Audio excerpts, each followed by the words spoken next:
Hello દોસ્તો, world ઇનબોક્સના DG platform ઉપર ફરીથી એકવાર આપ સર્વનું હાર્દિક સ્વાગત છે.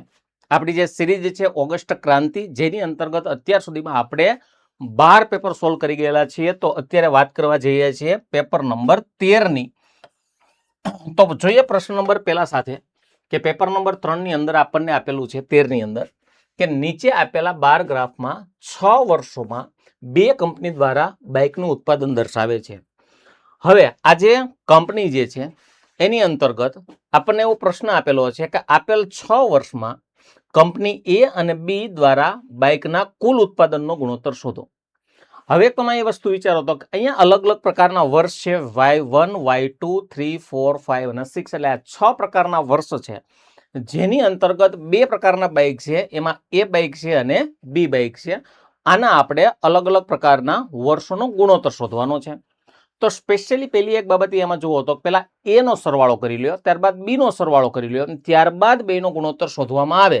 તો પહેલા જો એ નો સરવાળો કરવામાં આવે તો પહેલા 600, ત્યારબાદ અહીંયા ખાલી વ્હાઇટ લાઈનને જ અત્યારે આપણે કવર કરીએ તો ફરી 600, આગળ 300, 900, આગળ 500 એટલે 1400, 1000 એટલે 2400 અને આગળ 700 એટલે 2400 અને 700 એટલે 3100 અને બીજા 400 એટલે આનો જે સરવાળો થશે એ 3500 થશે. અને 3500 એટલે બે જગ્યાએ 35 ના ગુણકમાં વિકલ્પો આપેલા છે, આ તો ન જ આવે અને 31 ન આવે. 7 પંચા 35 ને 35 એકા 35 આવું કાંઈક થઈ શકે. ઓકે, આ વાત થઈ આપણે એ પ્રકારના બાઇક. હવે બી પ્રકારના બાઇકની જો તમે વાત કરો તો આની અંદર બી પ્રકારના બાઇકની અંદર 1100, પછી 800, પછી 600, પછી 200, પછી 100 અને છેલ્લે આ 300. બરોબર, આટલા પ્રકારના તમારે સરવાળા લેવાના છે. હવે જો તો તમારો સરવાળો કરો એટલે 1100 અને 800 1900, 1900 અને 600 2500, 2700, 2800, 29, 30 અને 3100 થયા. એટલે અહીંયા 3100 ના બે મીંડા બેના કાઢી નાખશો એટલે આનો રેશિયો આવશે 35:31. તો 35:31 ઓપ્શન નંબર બી ની અંદર આપણને અહીંયા જોવા મળે છે. ચાલો નેક્સ્ટ ક્વેશ્ચનમાં આગળ વધશું. તો આગળના પ્રશ્નની અંદર આપણને એક વેન ડાયાગ્રામનો પ્રશ્ન આપેલો છે અને વેન ડાયાગ્રામના પ્રશ્નની અંદર આપણને આપેલું છે કે પિતા, સ્ત્રી અને માતા. તો હવે એક વસ્તુ વિચારો તો જેટલી પણ માતા હશે એ બધાનો સમાવેશ સ્ત્રીની અંદર થઈ જશે. તો હું અહીંયા ડાયાગ્રામ લઉં, આ ડાયાગ્રામ છે સ્ત્રી, એની અંદર માતા આવે અને પિતા વસ્તુ જ અલગ છે, જેની અંદર કોઈ પણ પ્રકારનો સ્ત્રી કે માતા સાથે કોઈ પણ પ્રકારનો રિલેશન નથી. એનો મતલબ એવો થાય કે આ બે અલગ પડશે. એટલે ઓપ્શન નંબર એ ની અંદર આવો કંઈક ડાયાગ્રામ જોવા મળે છે, એટલે જવાબ શું આવશે? વિકલ્પ નંબર એ જવાબ આવશે. નેક્સ્ટ ક્વેશ્ચન ની અંદર આગળ વધીએ. આગળ એક પ્રશ્ન આપેલો છે કે આપેલા 12 ગ્રાફમાં 5 જુદા જુદા દિવસોમાં 2 વ્યક્તિઓની કમાણી આપણને આપેલી છે. હવે એને શું કીધું? મંગળવારે P1 અને P2 ની સરેરાશ કમાણી કેટલી? તો પ્રાપ્તાંકોનો સરવાળો કરવાનો, ભાગ્યા પ્રાપ્તાંકોની સંખ્યાઓ, 2 જણા છે એટલે ભાગ્યા 2. પણ કયા વારે કીધું? તો કે મંગળવારે. તો અહીંયા તમે વિચારો તો મંડે અને ટ્યુઝડે એટલે સોમવાર અને મંગળવાર, તો એકની 66 છે અને બીજાની 80 છે. અચ્છા, આ બેનો સરવાળો કરીને ભાગ્યા 2 કરો, એના કરતા બેટર પહેલા ભાગ્યા 2 કરી નાખો ને પછી સરવાળો કરો. તો 66 ના અડધા 33 ને અહીંયા 80 ના અડધા 40. જો બેનો સરવાળો કરશો એટલે 73 થશે અને 73 એટલે ઓપ્શન નંબર ડી ની અંદર 73 જોવા મળે છે. રેડી, નેક્સ્ટ આગળ વધીએ. પી એ ક્યુ નો પતિ છે. તો ફરીથી એકવાર પ્રશ્નમાં આપ્યું છે પી છે એ પતિ છે કોનો? તો કે ક્યુ નો. એનો મતલબ એવો થાય ક્યુ એની પત્ની હશે. નેક્સ્ટ, ક્યુ એ આર ની બહેન છે. તો ક્યુ જેની બહેન છે કોની? તો કે આર ની. હવે આર નો કોઈ પણ પ્રકારનો અહીંયા ઉલ્લેખ કરેલો નથી. તો હજી એકવાર ક્યુ આર ની બહેન છે. આર એ એસ નો ભાઈ છે. તો આ આર છે એ ભાઈ છે કોનો? એસ નો. હવે એસ ની કોઈ જેન્ડર આપણને ખબર નથી. નેક્સ્ટ કીધું છે એસ એ ટી ના પિતા છે. તો હજી એકવાર એસ પિતા છે. કોના પિતા છે? તો કે ટી ના. હવે ટી ની કોઈ જેન્ડર આપણને અહીંયા ખ્યાલ નથી. બરોબર, એટલે આગળ વધશું. અચ્છા, ટી એ યુ ની માતા છે. તો ટી જેની માતા છે કોની? તો કે યુ ની. હવે યુ ની કોઈ પણ પ્રકારની આપણને જેન્ડર ખબર નથી. નેક્સ્ટ વાંચે તો યુ ની માતાના પિતા કોણ? તો યુ ની માતા કોણ? તો કે ટી. અચ્છા, ટી ના પિતા કોણ? તો કે એસ. એટલે આનો ફાઇનલી જવાબ શું આવશે? ઓપ્શન નંબર ડી, એસ જવાબ આ પ્રશ્નનો આવશે. Ready, option D. નેક્સ્ટ આગળ વધીએ. ઓકે, આપણને એક સમસ્યા આપેલી છે અને એના બે વિધાનો આપેલા છે. તો આ જવાબ આપવા માટે કયું વિધાન પર્યાપ્ત છે અને કયું વિધાન પર્યાપ્ત નથી, આવી કોઈક માહિતી આપવાના આપેલી છે. હવે પ્રશ્ન એવું કહે છે 5 વ્યક્તિઓ A, B, C, D અને E એ ઉત્તર દિશામાં મુખ રાખીને બેઠા છે. હવે હું કીધું છેક જમણા છેડે કોણ હશે? સૌથી જમણા છેડે કોણ છે? તો પેલું વિધાન વાંચો. D એ એની જમણી બાજુ ચોથા સ્થાને છે. તો A ની જમણી બાજુ એટલે અહીંયા લઈ લ્યો A, એની જમણી સાઈડ એટલે આ થશે. હવે ચોથા ક્રમે એટલે અહીંયાથી તમે ચાલુ કરો 1, 2, 3 ને 4. તો આ કોણ હશે? D. તો હવે વિચારો તો 5 વ્યક્તિઓ થઈ ગયા 1, 2, 3, 4 ને 5. તો સૌથી જમણા છેડે કોણ છે? D છે. એટલે આ જવાબ આપવા માટે પર્યાપ્ત છે. પેલું વિધાન જવાબ આપશે. હવે જોઈ લઈએ બીજા વિધાનની વાત કરીએ તો B અને D એકબીજાની બાજુમાં બેઠા. હવે એ તો ગમે ત્યાં બેઠા હોઈ શકે એટલે આ જવાબ આપવા માટે પર્યાપ્ત નથી. એટલે આ પ્રશ્નનો જવાબ આપવા માટે માત્ર વિધાન 1 પર્યાપ્ત છે. અને માત્ર વિધાન 1 પર્યાપ્ત હોય એવો વિકલ્પ ક્યાં છે? જો પ્રશ્નમાં જવાબ બંને વિધાનો એક સાથેનો ઉપયોગ કરીને આપી શકાય. જો પ્રશ્નનો જવાબ એકલા વિધાન અથવા વાળું છે એટલે આ તો ન જ આવે. જો પ્રશ્નનો જવાબ બંને વિધાનો એક સાથેનો ઉપયોગ કરીને આપી શકાય એટલે આનો જવાબ D જ આવતો હશે. અને જોઈ લઈએ કે જો પ્રશ્નનો જવાબ કોઈ એક વિધાનનો ઉપયોગ કરીને આપી શકાય પરંતુ બીજા એકલા વિધાનનો ઉપયોગ કરીને આપી ન શકાય એટલે આનો જવાબ શું આવે છે? D ફાઇનલી જવાબ આવશે. નેક્સ્ટ આગળ વધીએ. ઓકે, પ્લસનો મતલબ થાય માતા, માઇનસનો મતલબ થાય ભાઈ, ગુણ્યાનો મતલબ થાય પિતા, ભાંગ્યાનો મતલબ થશે પુત્રી.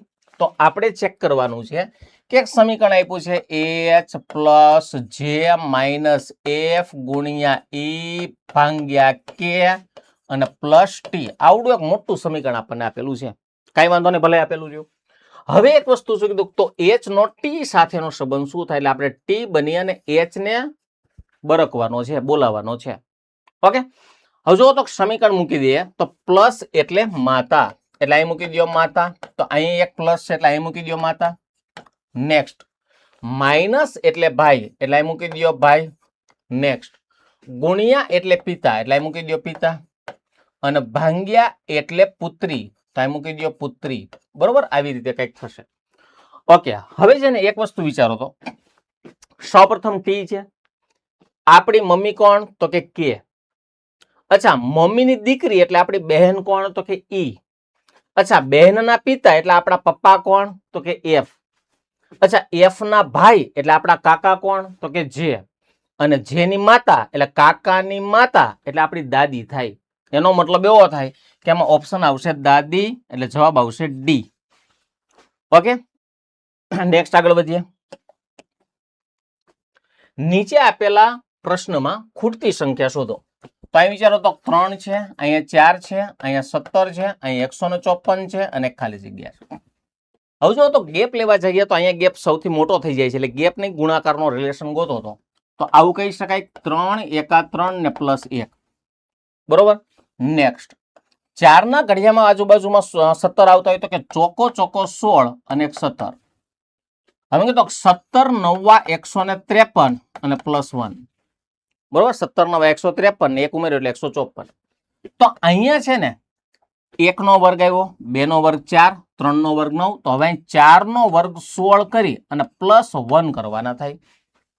તો હવે શું થયું સાંભળજો, 154 ગુણ્યા 16 અને જે જવાબ આવે એમાં +1 કરો.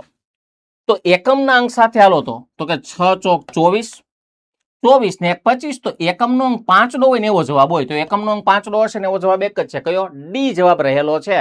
તો આખો ગુણાકાર કરવાની કોઈ પણ આવશ્યકતા ન રહે, ખાલી તમે D મૂકીને આવતા રહેશો તોય ચાલશે.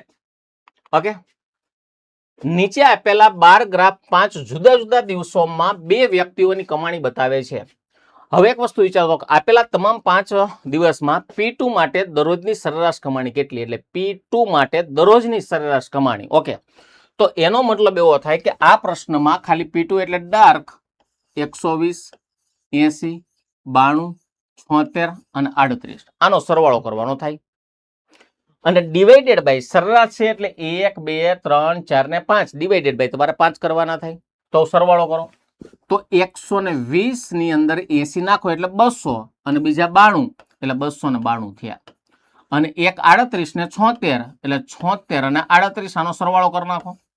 તો 8 ને 2 10 16 નો છગડો વધી આવી 1 10 ને 10 20 ની શૂન્ય વધી આવી 2 અને 2 ને 2 કેટલા થાય 4. તો હવે એક વસ્તુ વિચારો તો 406 ભાગ્યા 5. તો ડિવાઇડેડ બાય 5 નો એક નિયમ છે કે ઉપરની સંખ્યાને ડબલ કરીને એક પોઈન્ટ કાપવાનો. તો 406 ના ડબલ થાય 812 અને 812 નો એક પોઈન્ટ કાપી નાખો એટલે જવાબ શું આવશે 81.2. 81.2 એટલે ઓપ્શન નંબર સી ની અંદર 81.2 જોવા મળે છે. નેક્સ્ટ આગળ વધીએ. અહીંયા એને આપેલું છે કે આ રિલેશન ની અંદર વિકલ્પ શોધવાનો છે. તો પેલી એક વસ્તુ વિચારો 35 નો વર્ગ થાય 1225 અને પ્લસ જો હું બીજા 35 નાખી દઉં એટલે 1260 થઈ જાય. આનો મતલબ શું થાય કે આ શ્રેણીની અંદર એટલે કે આ રિલેશનની અંદર વર્ગ કરીને એની સંખ્યા ઉમેરવાની છે. 27 નો વર્ગ કરો એટલે 676 થાય અને પ્લસ 27 નો વર્ગ કરો એટલે 729 થાય. 729 માં પાછા બીજા 27 નાખશો એટલે અહીંયા 756 જવાબ આવી જશે. બરોબર. તો આપણે વિચારવાનું છે કે આની અંદર કઈ સંખ્યાનો વર્ગ કરીને એની સંખ્યા ઉમેરેલી છે. કઈ સંખ્યાનો વર્ગ કરીને એની સંખ્યા ઉમેરેલી છે. તો પહેલા એક વસ્તુ વિચારો તો 44 નો વર્ગ કરો તો ચોકો 16 અને એમાં બીજા 44 એડ કરો તો હજી એકવાર આગળનો વર્ગ જે કઈ થતો હું એકમના અંક ઉપર 40 કારણ કે અહીંયા એકમનો અંક 0 છે સમજજો. બરોબર. તો વર્ગ કરીને એની સંખ્યા ઉમેરતા 0 થવો જોઈએ. તો એકમનો અંક ચેક કરો તો કે ચોકો 16 નો એકમનો અંક 6 થાય એમાં બીજા 4 નાખીશ તો આનો એકમનો અંક 0 આવશે એટલે આ આવી શકે આવશે એમ નથી કહેતો. પાયો 25 બીજા 25 માં 5 નાખો એટલે 30 તો આનો એકમનો અંક 0 આવી શકે.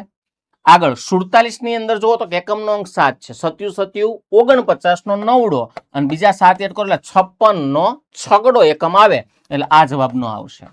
આગળ છાયા 36 ને 6 42 42 માં એકમનો અંક 2 આવે એટલે આ જવાબ નો આવે. તો કાં જવાબ આ આવે ને કાં જવાબ આ આવે. હવે મને 45 નો વર્ગ મોઢે આવડે છે કારણ કે 5 નો વર્ગ 25 5 નો વર્ગ 25 4 પછી 5 5 ચોક 20 ને એમાં બીજા 45 એડ કરી દો તો જુઓ તો 10 ની શૂન્ય વધી આવી 1 4 ને 3 7 ને 20 ના 20 તો 2070 થાય છે. તો કે આ 2070 થાય છે એટલે આનો જવાબ બી આવે. અને જો આ જવાબ ન આવતો હોત તો હું એ ટીક કરીને આવતો રહેતો. બરોબર છે. નેક્સ્ટ અહીંયા જુઓ તો 4 પ્લસ આપ્યા છે એમાં પહેલું એક ચોકડી એટલે કે ગુણાકાર કર્યો નીચેનું એક બેડલું આગળના ઓલામાં 2 બેડલા આગળના ઓલામાં 3 બેડલા હવે 4 બદલી જાય અને 4 બદલી જાય એટલે 4 ગુણાકાર હોય એવો વિકલ્પ નંબર ડી અહીંયા આપેલો છે. નેક્સ્ટ આગળ વધીએ. અચ્છા આવી ધજા જે છે એ ક્યાં છે તો એક વસ્તુ વિચારો તો એક ધજા છે અને નીચે છે ને આવું છે આવું ક્યાં છે. તો અહીંયા છે ને ધજા જેવું તો આમાં લિટરલી કઈ દેખાતું નથી. ઓકે અહીંયા તમને આમ ધજા જેવું દેખાશે પણ ધજા છે ને ઓલા જેવી નથી આમ લાંબી ધજા છે એટલે આ નહીં હાલે. ઓકે અહીંયા ધજા જેવું જે છે એ કઈ પોસિબલ થતું નથી એટલે આ નો હાલે. અને અહીંયા ધજા તમે જુઓ એટલે આ ધજા થાય છે અને નીચે આવી રીતના આકૃતિ છે એટલે જવાબ શું આવશે ડી જવાબ આવશે ફાઇનલી. ઓકે ઓકે આગળ આપણને એવું કીધું છે કે આ રિલેશન જે છે એમની વચ્ચે કોઈ એક ચોક્કસ રિલેશન હશે. તો આગળથી તમારે વિચારવાનો છે કે આ શંભુ જેવો શબ્દ ક્યાં હશે. તો હવે એક વસ્તુ વિચારો તો કે અહીંયા આપ્યા છે 312 અહીંયા આપ્યા છે 52 અહીંયા આપ્યા છે 366 અને અહીંયા આપ્યા છે 61. તો હવે એક વસ્તુ વિચારો તો સરવાળો બાદબાકી ગુણાકાર ભાગાકાર વર્ગ અને ઘન એને ક્યાંક ને ક્યાંક ધ્યાનમાં લઈ એના સંખ્યા બનતી હશે. તો પેલી એક વસ્તુ કે સૌપ્રથમ હું આ સંખ્યાને 52 તો 52 ની અંદર તમે જુઓ તો 52 ના 3 ગણા એટલે 50 એપ્રોક્સિમેટ લ્યો તો 50 ના 3 ગણા 150 અને 150 ના બીજા 3 ગણા તમે લ્યો એટલે 300 ની આજુબાજુ થાય છે. એટલે એનો મતલબ એવો થાય કે આને નાના કાંઈક ભાગાકારનો રિલેશન હશે જ. બરોબર. હવે જો 52 નો ઘડિયો આખો બોલવા બેસું એના કરતા હું અહીંયા ચેક કરું સીધું જોજો. અહીંયા છે ને છાયા 36 અને 6 એકા 6 એનો મતલબ એવો થાય કાંઈ નથી કરેલું ભાગેલા 6 ભાગાકાર કરેલો છે. 366 હોય એને તમે 6 વડે ભાગો એટલે છાયા 36 ને 6 એકા 6 61 થઈ ગયા. તો અહીંયા એકવાર 6 વડે ભાગી લ્યો તો અહીંયા 312 ભાગ્યા 6 કરો તો 6 35 એક વૈધો અને 6 દુ 12 52 થાય છે. તો હવે તમારે આને 6 વડે ભાગવા પડે તો 276 ને 6 વડે ભાગો તો 6 ચોક 24 3 વૈધા છાયા 36 એટલે આનો જવાબ 46 આવશે. ઓપ્શન નંબર ડી ની અંદર 46 જોવા મળે છે. નેક્સ્ટ આગળ વધીએ. આપેલ બે ચિહ્નો અને બે સંખ્યાઓના અંકો નહીંની અદલા બદલી કરવાથી નીચેનામાંથી કયું સમીકરણ સાચું થશે નહીં? ઓકે, આટલું અહીં કાઢી નાખો. સંખ્યાઓ અંકોની અદલા બદલી કરવાથી નીચેનામાંથી કયું સમીકરણ સાચું થશે? તો તમારે બે વસ્તુ બદલાવાની છે. પ્લસની જગ્યાએ માઇનસ મૂકવાનું, 4 ની જગ્યાએ ન મૂકવાનું. પણ અહીંયા એક ધ્યાન દેજો, સાચું થશે નહીં. એનો મતલબ એવો થાય કે બાકીના બધા સાચા થતા હોય, એક હશે એ સાચું નહીં થતું હોય. તો પહેલેથી વિચારો તો કે એકવાર આપણે અહીંના એકવાર ચેન્જ કરી નાખીએ કે ગુણાકારનું માઇનસ એટલે અહીંયા ગુણાકારનું માઇનસ ને માઇનસનું ગુણાકાર, બરોબર? ગુણ્યાનું માઇનસ, માઇનસનું ગુણ્યા. અચ્છા, 4 ના 9 થાય, અહીંયા 4 અને 9 ના 4 થાય, બરોબર? હવે આખું જુઓ તો કે 8 - 6 + 4 ભાગ્યા 1 ગુણ્યા 9 આવું કાંઈક સાદુરૂપ થશે. અને આનો જવાબ 23 આવવો જોઈએ. જો ન આવે 23 તો આ આપણો જવાબ સાચો થાય, કારણ કે સમીકરણ સાચું ન હોય. તો હાલો સાદુરૂપ એકવાર આપી દઈએ. તો અહીંયા જુઓ તો કે ભાગુ સંબંધનો નિયમ લગાડો એટલે પેલા ભાગાકાર 4 × 4 ને 9 × 36 એટલે 8 - 6 + 36 આવું થશે. હજી એકવાર આ બધું આગળ સાઈડમાં કાઢી લો. 4 ભાગ્યા 1 એટલે 4 અને 9 × 36 એટલે અહીંયા ગયા 36. હવે મને તો 36 માંથી 6 કાઢી નાખો એટલે 30 વધે ને +8 કરશો એટલે 38 જવાબ આવવો જોઈએ. પણ અહીંનો જવાબ કેટલો આવે છે? 23. એટલે આપણો જવાબ શું રહેશે? એ જ રહેશે, કારણ કે અહીંયા 23 મળતા નથી એટલે આ સમીકરણ ખોટું થઈ છે. ઓકે, નેક્સ્ટ આગળ વધીએ. આપણને છે ને બે ઇનઇક્વાલિટીની અંદર બે વિધાનો આપેલા છે. તો એકબીજાની અંદર જવા માટે સૌપ્રથમ કોમન કોણ છે? તો એક વસ્તુ કહી દો, અહીંયા આઈ કોમન છે, અહીંયા આઈ કોમન છે. એટલે અહીંયા તમે ડૂબકી મારશો એટલે અહીંયા નીકળશો ને અહીંયા ડૂબકી મારશો એટલે અહીંયા નીકળશો, બરોબર? બેમાં કોમન કોણ છે? આઈ. તો એકબીજાના તારણોમાં જવા માટે તમારે આઈ નો સહારો લેવો પડશે. હવે પેલું વિધાન વિચારો. મારે જી માંથી ઓ માં જવાનું છે. તો જી માંથી ઓ માં જાવ એટલે જી માંથી, જો જી અહીંયા છે ને ઓ અહીંયા છે એટલે બેમાં અલગ અલગ વ્યક્તિઓ છે. તો જી માંથી પેલા આઈ માં જવું પડે. તો જુઓ તો જી માંથી એચ માં જવાય છે, આઈ માં જવાય છે. અહીંયા ડૂબકી મારી એટલે અહીંયા નીકળ્યા, જવાય છે, જવાય છે, જવાય છે, જવાય છે. અને સૌથી મોટો શેપ છે દાદાજીનો છે. તો અહીં દાદાજી છે એટલે આ વિધાન સાચું છે. ઓકે, એચ થી એમ. તો પેલા મને કીધું એચ થી આઈ જવાય છે એટલે અહીંયા નીકળ્યા, પછી એલ માં જવાય ને એમ માં જવાય એટલે આ વિધાન સાચું છે. તો બંને તારણો સાચા છે એટલે આનો ઓપ્શન શું આવશે? ડી જવાબ આવશે, કે જો તારણ 1 અને 2 બંને સાચા હોય. Okay, next. કેટલાક રબર પેન્સિલ છે? તો ફરીથી એકવાર એક ડાયાગ્રામ લઈ લઈએ. કેટલાક રબર પેન્સિલ છે. Okay, next. કોઈ પેન પેન્સિલ નથી એટલે પેન્સિલનો કોઈ પણ હિસ્સો છે ને શેમાં ન જાય? પેનમાં, બરોબર? આવી રીતના એક આપણને મસ્ત એક વેન ડાયાગ્રામ આપેલો છે. હવે પેલું વિધાન, બધા રબર પેન છે, રબર ને પેનને કઈ લેવા દેવા જ નથી એટલે આ વિધાન ખોટું છે. નેક્સ્ટ. કેટલાક રબર પેન નથી. તો હું તમને એમ કહી શકું કે રબરનો આ હિસ્સો છે એ કઈ દિવસ એટલે કોઈ દિવસ પેનમાં ન જઈ શકે, કારણ કે પેન્સિલ પેનમાં ન જાય. તો આટલો હિસ્સો પણ પેનમાં ન જઈ શકે એટલે આ વિધાન કેવું થાય? સાચું થાય. એટલે માત્ર જો બીજું તારણ અનુસરતું હોય તો આનો જવાબ શું આવે છે? બી ફાઇનલી આન્સર આવશે. ચલો નેક્સ્ટ આગળ વધીએ. ઓકે, 30 નો વર્ગ 900 થાય અને +1 કરો એટલે 901. તો આગળ મને કીધું 20 નો વર્ગ 400 થાય અને 1 ઉમેરો એટલે 401. તો 41 નો વર્ગ કરો તો અહીંયા એકમનો અંક 1 છે ને 1 નો વર્ગ કરો એટલે 1 જ થાય અને પ્લસ પાછા 1 એડ કરી દો એટલે આનો જવાબ કેટલો આવશે? બી આવશે. અને એકમનો અંક 2 હોય એવો એક જ જવાબ છે, બી જવાબ છે. ફરીથી એકવાર સાંભળી લેજો. આટલું તો લોજિક લાગી ગયું. 30 નો વર્ગ 900 + 1 એટલે 901. 20 નો વર્ગ 400 + 1 એટલે 401. તો મને એટલી ખબર પડી કે વર્ગ કરીને +1 કરવાનો છે. તો જ્યારે કોઈ પણ સંખ્યાનો એકમનો અંક 1 હોય અને એનો જો વર્ગ કરો તો એકમનો અંક 1 જ મળે, એમાં 1 ઉમેરી દો એટલે એકમનો અંક 2 મળે. અને એકમનો અંક 2 મળે એવો એક જ વિકલ્પ છે. કયો છે? 1682. અને જો કદાચ હોય તો 41 નો વર્ગ કરી નાખો. તો 41 નો વર્ગ કરવો હોય તો ચોકો 16, 1 નો વર્ગ 0, 1 છેલ્લા આંકડા નીચે અંડરલાઈન, 4 × 4 = 4, 2 = 8. એટલે 1681 +1 કરશો એટલે 1682. આ રીતે ગણી શકાય વર્ગ કરીને, બરોબર? નેક્સ્ટ આગળ વધીએ. પણ સીસી ની અંદર વિકલ્પોમાં એકમના અંક છે ને લગભગ બધી જુદા જુદા હતા, એટલે ગણતરી કરવામાં બહુ ઈઝી રહે, પણ માસ્ટર માઇન્ડનો ઉપયોગ થવો જોઈએ આમાં. ઓકે, ખૂટતી સંખ્યા શોધો. પેલા આમાં 3 ઉમેર્યા, પછી 5 ઉમેર્યા, પછી 7 ઉમેર્યા, પછી 9 ઉમેર્યા, તો એકી સંખ્યા મુજબ હવે 11 ઉમેરવાના થાય. તો 357 પ્લસ 11 એટલે 368 જવાબ આવશે. અને 368 એટલે ઓપ્શન નંબર સી ની અંદર 368 જોવા મળે છે. ચાલો નેક્સ્ટ આગળ વધશું.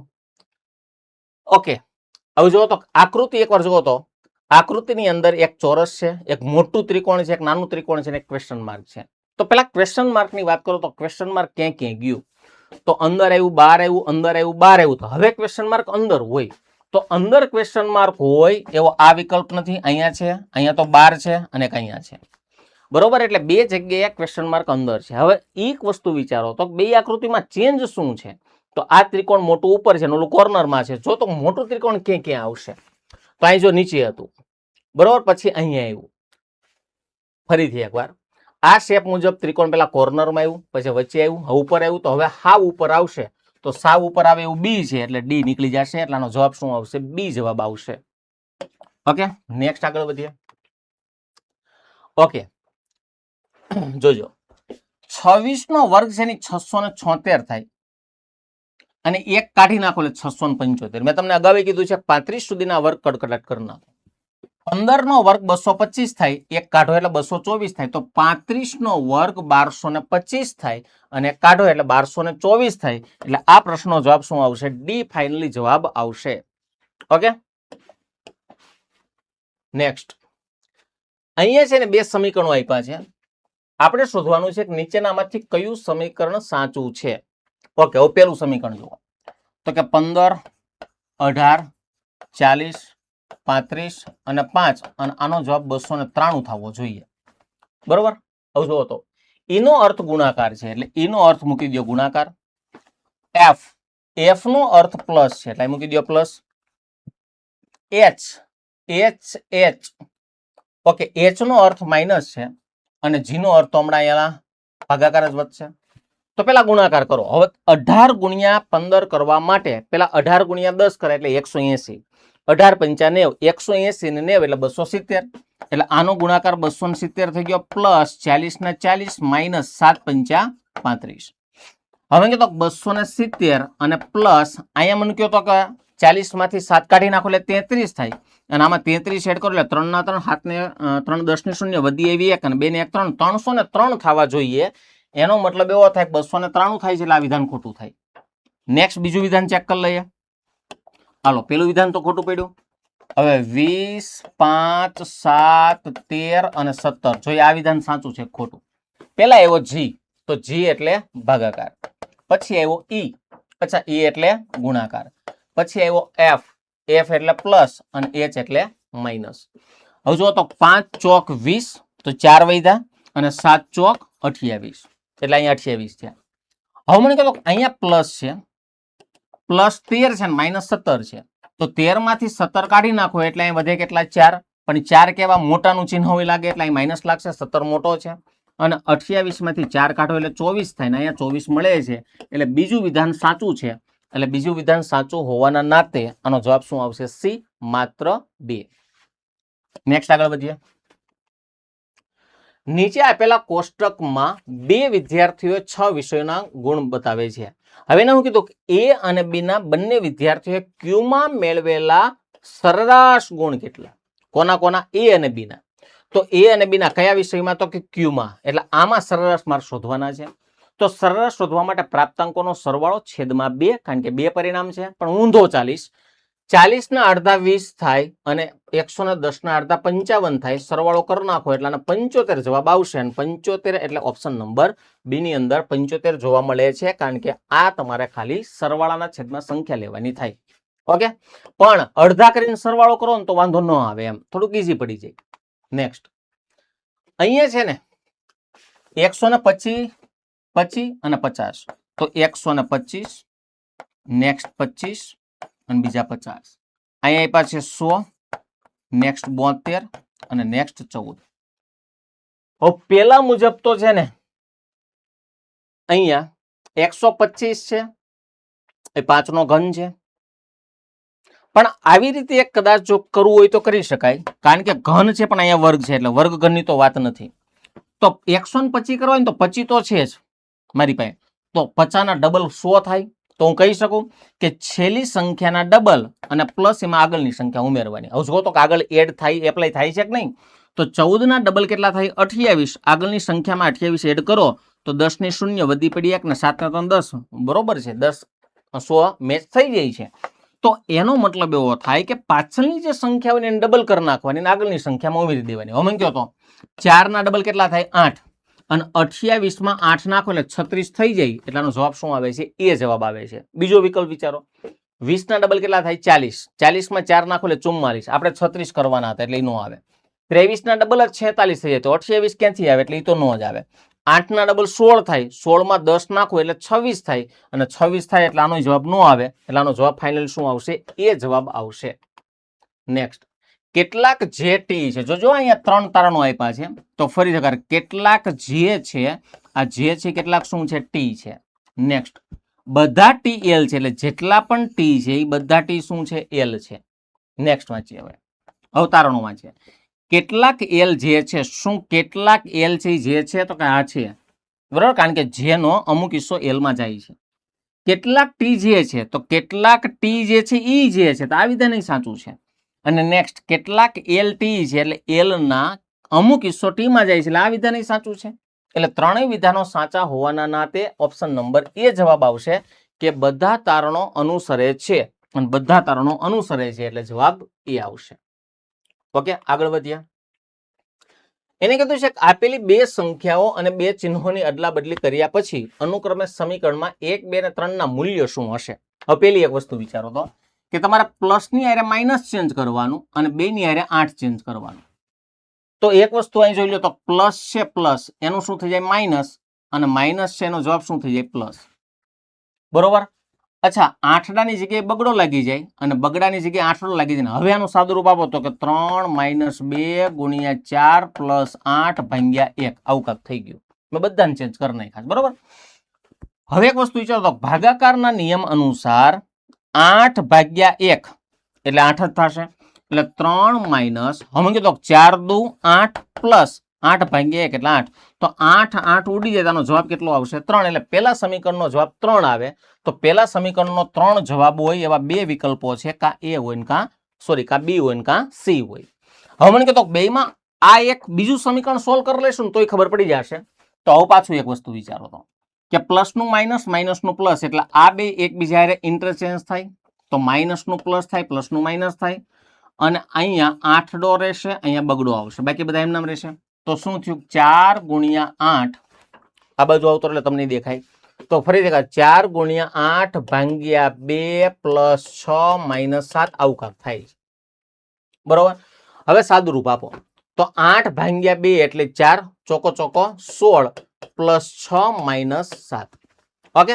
હવે તમે વિચારો તો કે અહીંયા 6 અને 7 આ બેને ઉડાડો તો +6 છે અને -7 છે, એટલે મોટાનું ચિહ્ન બાદબાકી. તો 7 માંથી 6 જાય એટલે -1 વધે અને 16 માંથી 1 કાઢી નાખશો એટલે જવાબ શું આવશે? 15. એટલે બીજો વિકલ્પ 15 હોય ને એવો જવાબ કયો આવે છે? સી જવાબ આવે છે. એટલે બી નીકળી જશે. એટલે જવાબ શું આવશે આપણો?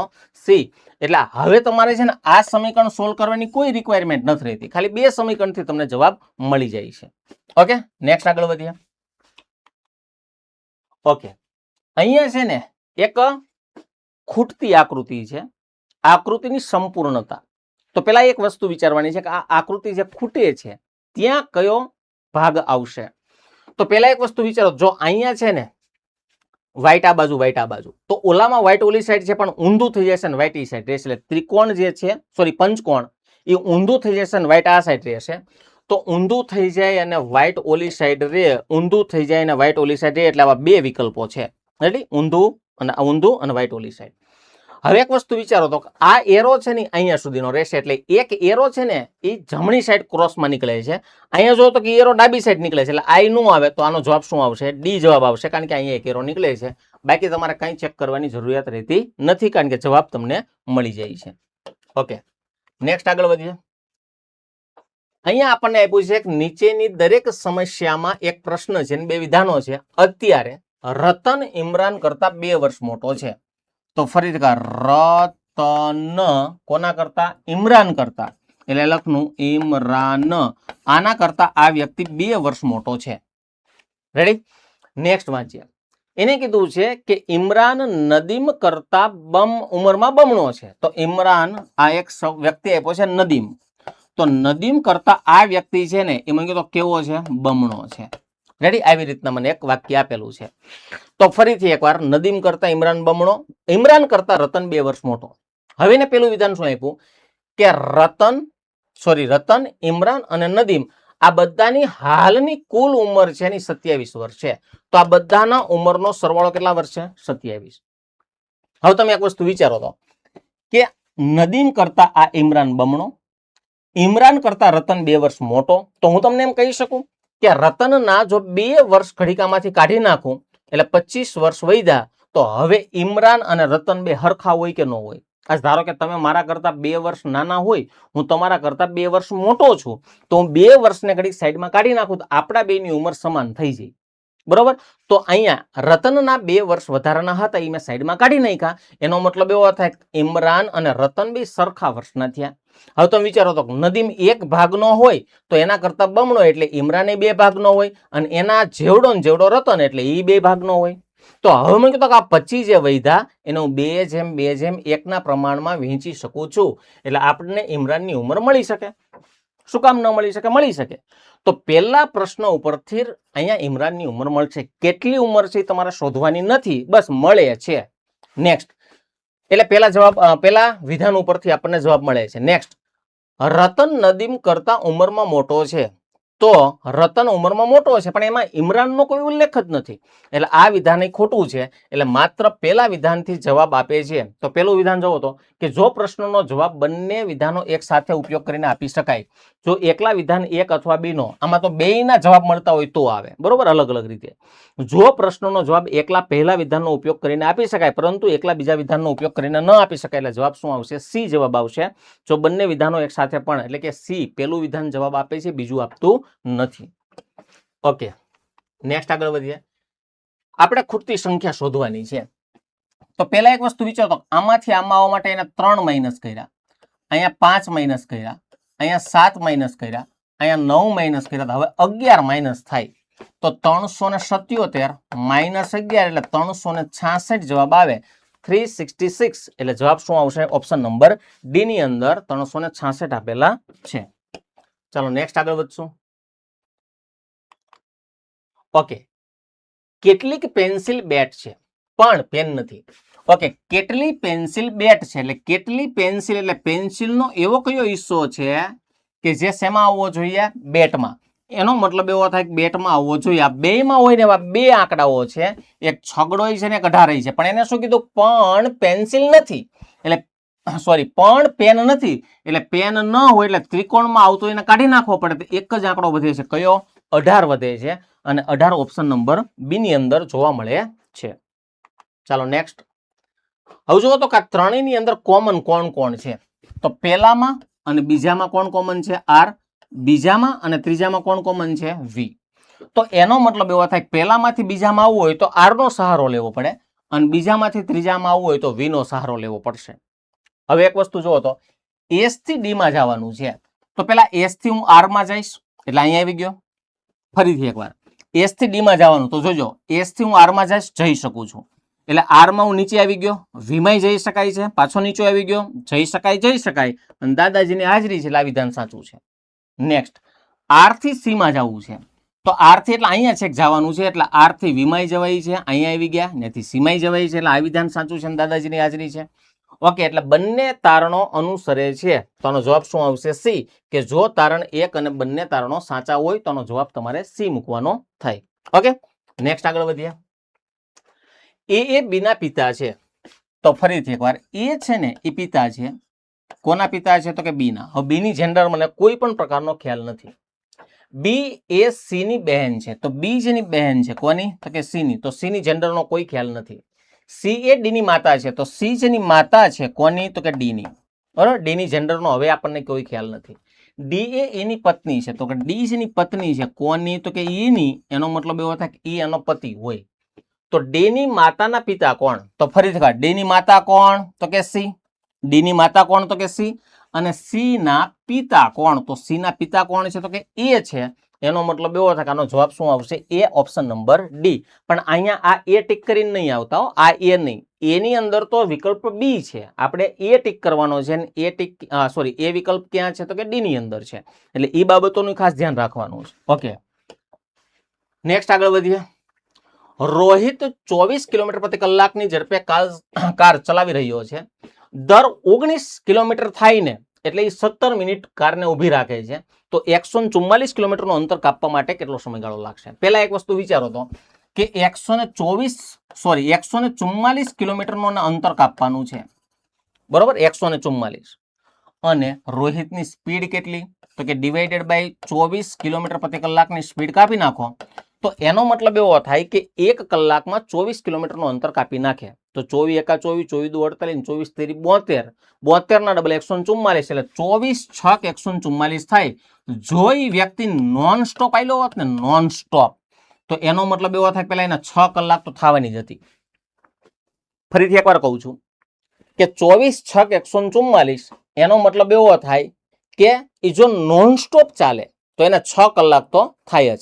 હવે એને શું કીધું કે 19 કિલોમીટરનું અંતર કાપતા, 19 કિલોમીટર અંતર કાપે એટલે એને 17 મિનિટ ઊભું રહેવું પડે. તો પેલા એક વસ્તુ વિચારો કે એને ટોટલ અંતર કેટલું કાપ્યું હોય?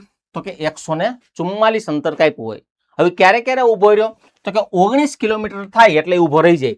તો પહેલી વાર ઊભો ક્યારે રહ્યો? તો કે 19 એકા 19, 19 દુ 38, 19 તેરી 57, 19 ચોક 76, એમ 19 સત્તા 133.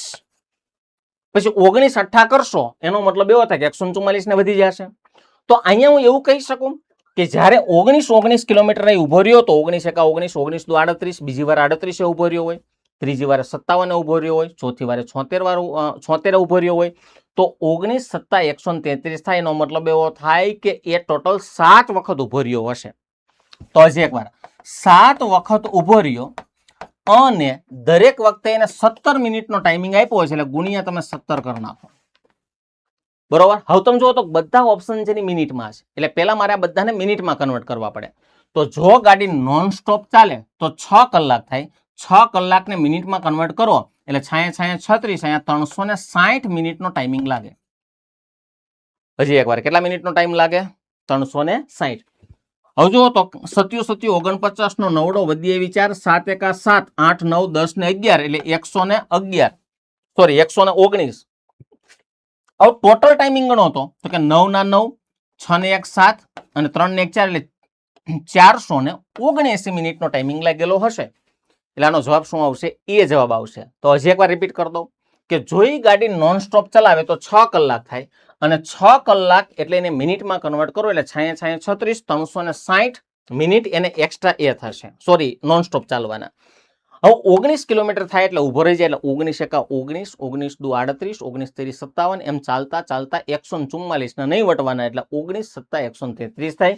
એટલે 7 વાર ઊભો રહ્યો હોય તો દરેક વ્યક્તિને 17 મિનિટ બગાડ્યું તો 17 સત્તા 119 મિનિટ બીજી લીધી હોય તો ટોટલ એને કેટલી મિનિટ લીધી હોય? 479 મિનિટ.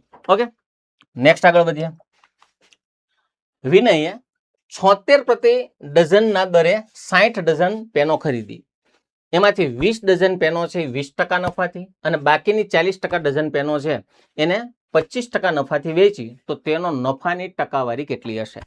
હવે અહીંયા એક વસ્તુ વિચારો તો પેનો ભલે તમને ડઝનમાં આપી છે, હવે આપણે એવું વિચારીએ કે ભાઈ 1 ડઝન એટલે 12 નંગ કહેવાય અને 12 6 72 એટલે 720 પેનો ખરીદેલી હશે. કેટલી પેનો ખરીદેલી હશે? 720. પણ હું એક કામ કરું, કાંઈ એટલે કાંઈ નથી જોવું. પેલા એક વસ્તુ વિચારો તો બધામાં જો તો ડઝન ડઝન અને ડઝન કોમન આપેલું છે. હજી કર બધામાં શબ્દ ડઝન કોમન આપેલો છે. નકર હમણાં એવું હોત ને કે એમાંથી 100 પેનો, એમાંથી 200 પેનો, એમાંથી 300 પેનો એવું કાંક આપેલું હોત ને તો બધાનું પેલા નંગમાં કન્વર્ટ કરે. પણ આ વિચારી લો ભાઈ 6 ડઝન જે છે એ ડઝનને શબ્દ હું કાઢી જ નાખું આને જ તે, અને ખાલી એવું વિચારું 60 પેનો લઈ આવ્યો અને એમાં એ જ એક સરળતા કરી દઉં કે આનું 1 મીંડું કાઢી નાખો, આનું 1 મીંડું કાઢી નાખો, આનું 1 મીંડું કાઢી નાખો. કારણ કે જો તો ટોટલ પેનો છે એ 40 અને 20 એટલે ટોટલ 60 ડઝન થઈ જાય છે. તો આટલો હું શબ્દ કાઢી નાખું 60 ડઝન, 20 ડઝન અને 40 ડઝન માંથી 0 ડઝન 0 ડઝન 0 ડઝન કાઢી નાખ્યા. હવે ખાલી પેન પેન પેન શબ્દ રહેવા દો. હવે નેક્સ્ટ આગળ વાંચો. ડઝન શબ્દ મેં કાઢી નાખ્યો છે. તો વિનયે 76 પ્રતિ પેનના દરે 6 પેનો ખરીદી. હજી એકવાર અહીં લખ નાખું પેનો કેટલી તો કે 6 અને એક પેનનો ભાવ કેટલો તો કે 76. તો કુલ કેટલાની ખરીદી કરી? તો છાયા છાયા 36 નો છગડો વધી આવી 3 6 7 42 43 44 ને 45. એનો મતલબ એવો થાય 456 રૂપિયાની તમે ટોટલ ખરીદી કરી. હવે આગળ વાંચો. એને શું કીધું કે એમાંથી 2 પેનો 20% નફાથી. તો હજી એકવાર આમાંથી કેટલી પેનો તો કે 2 પેન. અચ્છા એક પેનનો ભાવ શું હતો તો કે 76 રૂપિયા. ફરીથી એકવાર 2 પેનો હતી ને એક પેનનો ભાવ શું હતો તો કે 76. તો આના ડબલ કરી નાખો એટલે 75 ના ડબલ 150 અને 1 ના ડબલ 2 એટલે 152 રૂપિયાની પેનો થઈ. હજી એકવાર કેટલા રૂપિયાની પેનો થઈ? 152. હવે એમાં 20% એડ કરો કારણ કે આ 2 પેનોનો ભાવ છે 152 એમાં 20% એડ કરો તો 20% એટલે 10% કેટલા થાય તો કે 15.2. તો 20% એ 30.4 રૂપિયાનો નફો થયો. આ આપણે પેલો જથ્થો વેચાઈ ગયો. 6 પેનમાંથી 2 પેનો વેચાઈ ગઈ. હવે બાકીની પેનો કેટલી રહી તો કે 4 પેન રહી અને દરેકનો ભાવ કેટલો? 76. તો ગુણ્યા 2 કરવાથી જો 152 આવતા હોય તો ગુણ્યા 4 કરવાથી એના ડબલ આવે. તો 152 ના ડબલ કરો એટલે 150 ના ડબલ 300 2 ના ડબલ 4 એટલે 304 રૂપિયાની પેનો થઈ અને એના 25% નફાથી વેચી. 25% એટલે અડધા ના અડધા ભાઈ. તો હવે વિચારો તો 4 રૂપિયા ઘડીક સાઈડમાં મૂકો. 150 ના અડધા સોરી 300 ના અડધા 150, 150 ના અડધા 75 અને 4 ના અડધા 2, 2 ના અડધા 1 એટલે ઓલા 75 ના એટલે 76 રૂપિયાનો અહીંયા નફો થયો.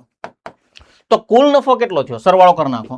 તો અહીંયા હું બીજા 76 રૂપિયા પ્લસ કરી દઉં તો 0.4 ના 4, 6 ના 6 અને 10 એટલે 106.4 રૂપિયાનો નફો થયો. પણ 106.4 રૂપિયાનો નફો મને કોના ઉપર થયો તો કે 456 ઉપર. તો અહીંયા ઉપર લખ નાખું કે 106.4 ભાગ્યા 456 અને ટકાવારી કેટલા ગુણ્યા કેટલા 100. હવે મને કહો તો આ પોઈન્ટ કાઢી નાખવા માટે હું છેદમાં 10 કરીને મીંડું મીંડું કાઢી શકું? હજી એકવાર પોઈન્ટ 1 હતો એને કાઢવા માટે હું નીચે 10 કરી નાખું અને એક એક મીંડું કાઢી નાખું તો આખું શું થયું ખબર? આ બધું વયું ગયું આટલું વયું. બરોબર એટલે 1064 છેદમાં 456 અને ગુણ્યા કેટલા 10. હવે એક વસ્તુ વિચારો તો 4 વડે ઉપાડી લ્યો તો આને હું 4 વડે ભાગું તો 4 દુ 8 2 વૈધા 4 6 ચોક 24 પાછા 2 વૈધા અને 6 ચોક 24. બરોબર 4 વડે મેં ભાગ્યા.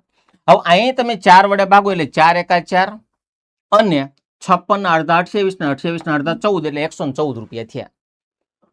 હજી આને હું 2 વડે ભાગી શકું તો આને હું 2 વડે ભાગું. અચ્છા એને શું કામ ભાગવું જોઈએ? આને 2 વડે ભાગો એટલે 133 રૂપિયા થાય અને અહીંયા 100 ના અડધા 50, 14 ના અડધા 7 એટલે 57 રૂપિયા થયા. હવે ભાગ નથી ચાલતો ક્યાંય કારણ કે આને 3 વડે ભાગી શકાય પણ આને 3 વડે ભાગી શકાય નહીં. 3 ની ચાવી શું કે છે? અંકોનો સરવાળો છેદમાં 3. તો 3 ને 3 6 ને 1 7 થાય. તો હવે આનો ગુણાકાર કરી નાખો તો 133 ગુણ્યા 10 એટલે ટોટલ થશે 1330 અને ભાગ્યા તમારે 57 લેવાના થાય. બરોબર 1330 ભાગ્યા 57. હવે અહીંયા એપ્રોક્સિમેટ 150 તરીકે વિચારો તો 150 એકા 150 150 ગુણ્યા 2 સોરી 50 સોરી 50 વડે વિચારો તો 50 એકુ 50 50 ના ડબલ 100 થાય ને 50 તેરી 150 થાય. તો અહીંયા 50 લ્યો તો 150 એટલે 133 ને વટી જાય તો 2 વડે ભાગ ચાલે. તો 2 વડે ભાગ હું ચલાવું તો 57 ગુણ્યા 2 એટલે 114 રૂપિયા થાય. તો આમાંથી 114 હું માઇનસ કરો તો અહીંયા 0 નો 0 અહીંથી 10 કો લેશો એટલે અહીંયા આવશે 2 અને 10. તો 10 ને 3 13, 13 માંથી 4 કાઢી નાખો એટલે 9 વધે અને અહીંયા બીજા 1 વધે. હવે પાછો મને કહો તો અહીંયા ઘડીક વાર હું 50 ને ધ્યાનમાં લઈ લઉં તો 50 બીજા 50 એટલે 100 બીજા 50 એટલે 150 બીજા 50 એટલે 200 એટલે 4 વડે ભાગ ન હાલે કારણ કે 50 ચોક 200 થાય એટલે 50 તેરી વડે ભાગ ચાલે. બરોબર એટલે 57 તેરી જે કઈ થતા હોય એ પણ આનો એપ્રોક્સિમેટ જવાબ 23 પોઈન્ટ સમથિંગ આવે અને 23 પોઈન્ટ સમથિંગ એટલે ઓપ્શન નંબર કયો છે? બી જવાબ છે. પછી આખો જવાબ ગણવાની કોઈ રિક્વાયરમેન્ટ નથી રહેતી કારણ કે બધામાં આગળના 2 પોઈન્ટ જોવો ને અલગ અલગ જ છે. રેડી એટલે આનો જવાબ આવશે 23.33. પછી 3 3 3 3 3 ચાલ્યા જતા હોય ભલે જતા પણ આપણો જવાબ શું આવશે? બી. નેક્સ્ટ આગળ વધીએ. ઓકે પી જેમ ક્યુ. અચ્છા, પી ની વેલ્યુ 2 લેવાની અને ક્યુ ની વેલ્યુ 1 લેવાની. તો અહીંયા 2 મૂકો, 1 મૂકો, 2 મૂકો, 1 મૂકો. તો 2 નો વર્ગ 4 પ્લસ 1 નો વર્ગ 1. તો 4 ને 1 કેટલા થાય? 5 છેદમાં 2 નો વર્ગ 4 માઇનસ 1 નો વર્ગ 1. તો 4 માંથી 1 કાઢો એટલે 3 થાય. તો આનો જવાબ આવશે 5 ના છેદમાં 3. ઓપ્શન નંબર સી આનો ફાઇનલી આન્સર આવશે. નેક્સ્ટ આગળ વધીએ. ઓકે, રમેશ સુરેશ સાથે મળીને એક કામ કરતા 15 દિવસ લે છે. એટલે લખ નાખો 15 દિવસ. આ બે વ્યક્તિના હતા, એક રમેશ હતો અને એક સુમેશ હતો. ઓકે, સુમેશ અને ખુશી સાથે મળીને કામ 50 દિવસમાં કરે છે. એટલે સુમેશ અને ખુશી આ બે થઈને 50 દિવસમાં કરે છે. નેક્સ્ટ ખુશી અને રાજેશ. એટલે એક ખુશી છે અને એક રાજેશ છે. આગળનો વ્યક્તિ કોણ હતો? રાજેશ જ હતો. ઓકે, બે ભેગા છે, રાજેશ સમાન જ છે. અને આ બે ભેગા થઈ જાય તો સાથે મળીને કામ કરતા 75 દિવસ લે છે. તો જો રાજેશ, સુમેશ અને ખુશી આ ત્રણેય સાથે મળીને કામ કરે તો કામ કરતા કુલ કેટલો સમયગાળો લાગશે?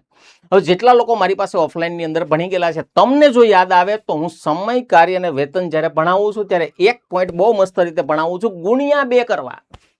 તો કઈ કઈ જગ્યાએ ગુણ્યા 2 કરવાના એની પાછી એક ઝલક જોઈ લ્યો કે જ્યાં બમણું કાર્ય હોય, જ્યાં વારાફરતી કાર્ય હોય, અને ત્રીજો એક પોઈન્ટ કે જ્યાં બબેની જોડી હોય ત્યાં ગુણ્યા 2 કરવાના. બરોબર? તો સૌપ્રથમ લસા લઈ લો. 15 ના ઘડિયામાં આવે, 50 ના ઘડિયામાં આવે અને 75 ના ઘડિયામાં આવે એવું 150. એટલે 150 ઝાડ કાપવાના હતા પેલા. 150. હવે જો તમને 15 દિવસ થતી હોય તો તમે 10 ઝાડવા કાપતા હોય. 150 માં 15 દિવસ થતા તમે રોજના 10 કાપતા હોય. 50 હોય તો રોજના 3 કાપતા હોય, કારણ કે 50 તરી 150 ને 75 150. એનો મતલબ એવો થાય કે રોજના 2 કાપતા હોય. જો બધા ભેગા થઈ જાય તો 10 ને 3 13 ને 2 15 ઝાડવા કાપી નાખે. એટલે છેદમાં મૂકી દો 15 ઝાડવા. અને હવે કીધું બધામાં 2 2 ની જોડી છે, એટલે કાંઈ પણ લાંબી રામાયણ કર્યા વગર ગુણ્યા 2 કરી દો. તો 15 દાણ 150 ને 10 દુને 20.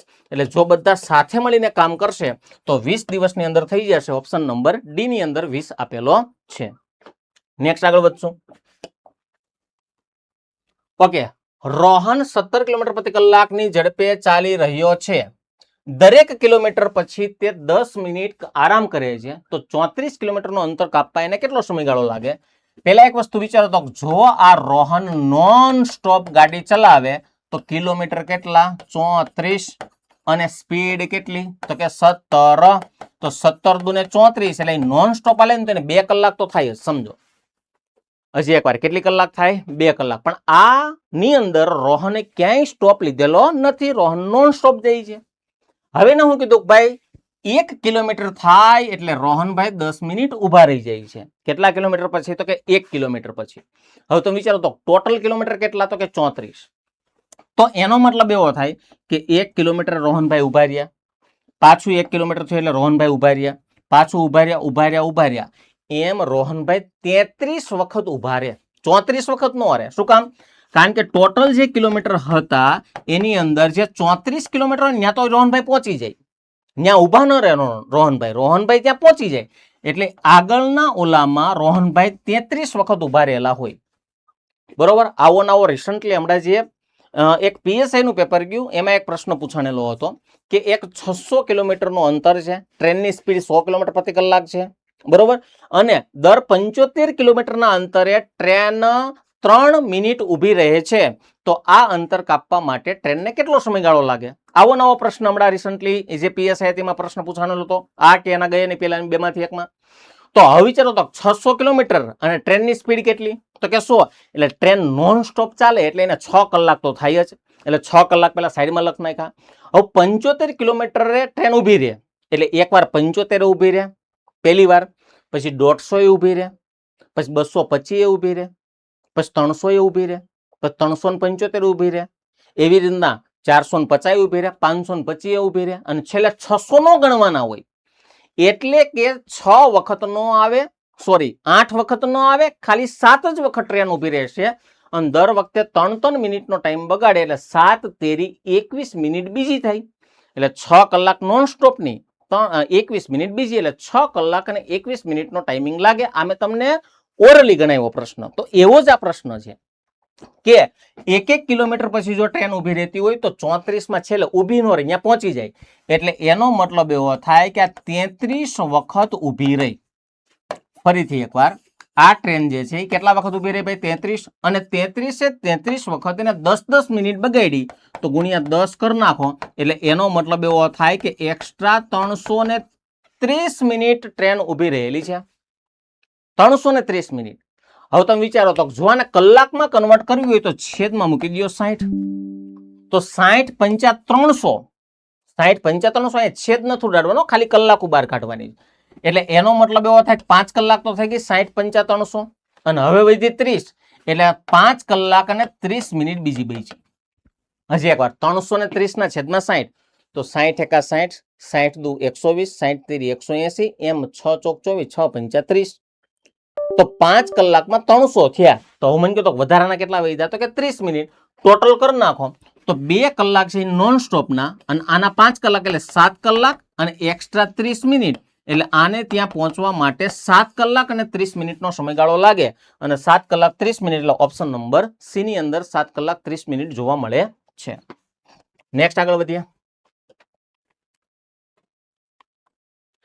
પ્રથમ દ્વિતીય અને ત્રીજી ઘડિયાળની ખરીદ કિંમતનો ગુણોત્તર કેટલો છે 5:6:9 એનો મતલબ એવો થાય કે પહેલી ઘડિયાળ 50 માં આવી બીજી ઘડિયાળ 60 માં આવી અને ત્રીજી ઘડિયાળ 90 માં આવી બરોબર આગળ ટકાવારી આવવાની છે કે પહેલી ઘડિયાળમાં 10% નફા થયો બીજી ઘડિયાળમાં 10% નફો થયો ત્રીજી ઘડિયાળમાં 20%ની ખોટ ગઈ તો એકંદરે નફો કે ખોટ ટકાવારીમાં જણાવો હવે બધાનું જો તમે ટકાવારી કાઢવા જાઓ તો અહીંયા 5 6 અને 9 હોત ને તો પોઈન્ટમાં આવે પોઈન્ટમાં નથી લાવવો એટલે મેં આ બધામાં એક એક મીંડું મૂકી દીધું છે હવે મને કહેતો કુલ ખરીદ કિંમત કેટલી મને કહેતો આની બધાનો સરવાળો કરી નાખો તો 60 અને 50 એટલે 110 ને 90 એનો મતલબ એવો થાય કે મારી કુલ ખરીદ કિંમત છે એ 200 રૂપિયા આવશે હવે પહેલી વસ્તુ ઓકે પહેલી ઘડિયાળમાં 10% નફો થયો 10% એટલે 5 રૂપિયાનો નફો થયો 5 રૂપિયાનો નફો નેક્સ્ટ બીજી ઘડિયાળમાં 10%નો નફો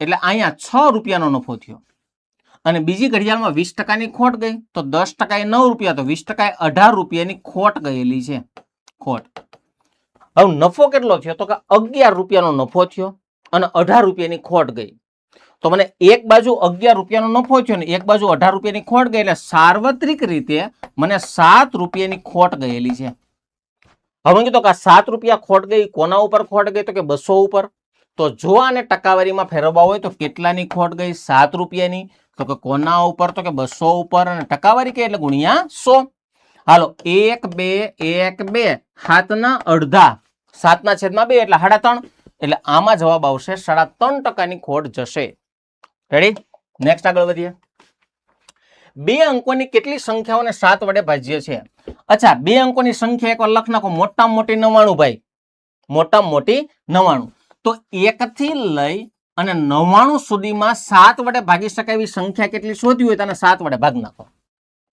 1 થી લઈ અને 99 સુધીમાં 7 વડે ભાગી શકાય એવી સંખ્યા શોધવી હોય તો 99 ને 7 વડે ભાગી નાખો તો જો 7 એકા 7 2 વૈધા 9 ઉતાર્યા આગળ 7 ચોક 28 શેષ ગમે એટલી વધે પણ આવી સંખ્યા કેટલી આવે 14 તો 14 કઈ કઈ તો કે 7 એકા 7 7 દુ 14 7 તેરી 21 7 ચોક 28 એમ 13 સત્તા 91 14 સત્તા 98 આટલી સંખ્યાઓ તમે લીધી આ 14 સંખ્યાઓ લીધી બરોબર પણ એને શું કીધું એક એક આંકડાની નથી લેવાની ખાલી બે અંકોની લેવાની છે તો આ 14 માં તો 7 નહીં ગણાઈ ગયું એક આંકડોનો એને કાઢી નાખો તો એક સંખ્યા 7 હતી એને કાઢી નાખો તો બાકીની વૈધી કેટલી 13 સંખ્યાઓ વૈધી અને 13 એટલે ઓપ્શન નંબર કયો આવે છે બી જવાબ આવે છે રેડી આગળ વધીએ